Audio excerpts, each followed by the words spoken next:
Have you ever felt like your faith isn't strong enough? Maybe you struggle to pray.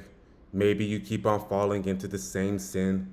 Maybe you compare yourself to Christians who seem to have everything together, and you're left with the question, is God getting tired of me? The Bible says in Matthew 12:20, a bruised reed shall he not break, and smoking flax shall he not quench till he send forth judgment unto victory. And that may seem a little confusing, but we're going to unpack it as we go along Charles Spurgeon's sixth published sermon, Sweet Comfort for Feeble Saints. Point number one, Jesus notices weak people. Now, the world may celebrate strength. You have confidence, success, achievements, the Olympics, things of that nature, but Jesus often moves towards people who feel weak. Come unto me, all ye who are weary and heavy laden. Take my yoke upon you and learn of me, for I am meek and lowly of heart, and you shall find rest unto your souls. Now, being weak doesn't disqualify us from God's radar. Instead, it is that quality of being weak and knowing that we can't do it by ourselves, that makes him draw near. Point number two, weak does not mean worthless. Spurgeon points out that many of us assume that our usefulness determines our value. I can't teach, I can't preach, I don't have a lot of money. What good am I? But that's not how Jesus sees people. He reminds us that a faithful mother raising children, someone working an honest 9 to 5, someone quietly praying in the middle of the night, they can glorify God just as much as the person standing behind the pulpit. Moses himself said he couldn't talk well, and the Bible describes him as the more humble than anyone else on the face of the earth. But look how God used him. Because our value isn't measured by visibility, it's measured by our hearts and by belonging to Christ. Think about Samuel when he went to the house of Jesse and Jesse showed him all his sons. And he's like, oh, is it this one? And it was no. But it was the youngest son, the one out in the fields taking care of the sheep. That is the one who he anointed, who ended up being King David. Now we have point number three. Jesus restores. Now, Jesus doesn't simply promise to never break us.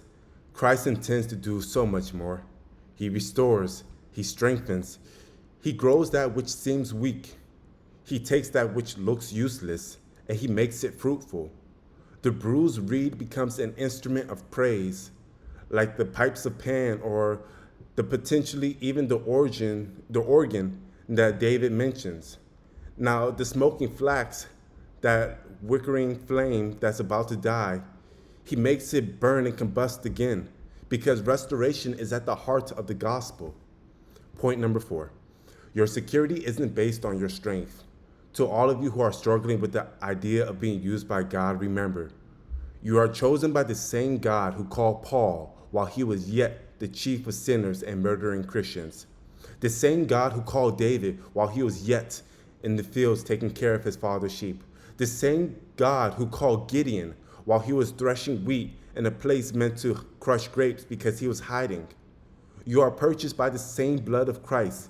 Even in the Old Testament, when they had to pay the redemption money, everyone paid the same amount, a shekel. The weak believer doesn't cost less blood, and the strong believer doesn't cost more. We are all adopted into the same family, justified by the same righteousness. Whether your faith feels strong today or you're barely holding on, your security rests not in your grip, but in Christ's grip on you. And point number five, victory belongs to every believer. This isn't because Christians become perfect, but it's because Christ finishes what he starts. To the weak believer, we do not need to fight for our own victory, for Christ has already won. To the aging believer, the Bible says, when your heart and flesh fails, I will be the strength of your heart and your portion forever. To the busy believer, work with all your heart as if working for the Lord, not for human masters, since you know that you will receive an inheritance from the Lord as a reward. It is the Lord Christ you are serving. To the young believer, Christ says, come to him as a child. Victory doesn't belong to the strongest Christian. Victory belongs to those who belong to Christ. Now, maybe today you feel like a bruised reed, bent, discouraged, barely holding on. Or maybe your faith is like a smoking wick, alive but barely.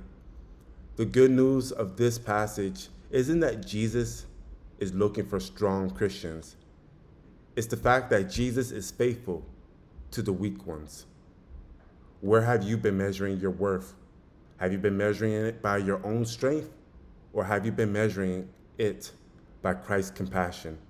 Because he loves you and he cares for you. This is Macali, and this has been Spurgeon Explained. Don't forget to subscribe, and I'll see you in the next sermon. God bless.